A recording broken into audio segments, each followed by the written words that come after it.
隨住科技發展，米埔自然保護區推出智慧濕地項目，希望利用科技更好咁管理呢片重要嘅濕地。米埔自然保護區嘅工作人員利用唔同科技儀器協助濕地管理工作，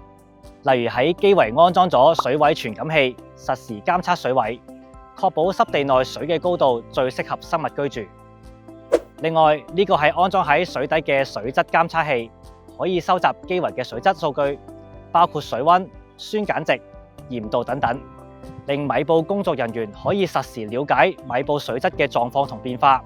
更容易管理保護區嘅濕地環境。除咗監測水質環境，工作人員會用科學儀器去進行生態普查同研究。呢個係一個紅外線攝錄機。喺米埔自然保護區入面有好多夜行性嘅哺乳類動物，例如豹貓、歐亞水獺、小靈貓等等。我哋喺日間難以追蹤呢啲動物，而且佢哋比較敏感，會避開人類。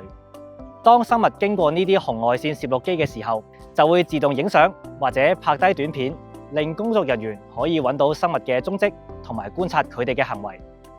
將科技同濕地嘅保育工作結合，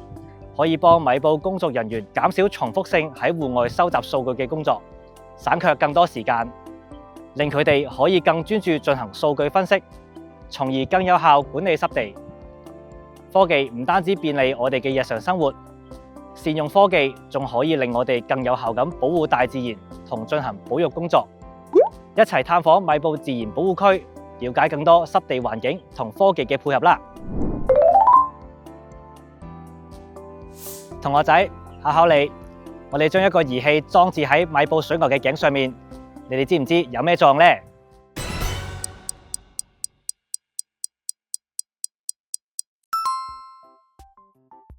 喺米埔自然保護區內放牧水牛，可以有效控制植被嘅高度，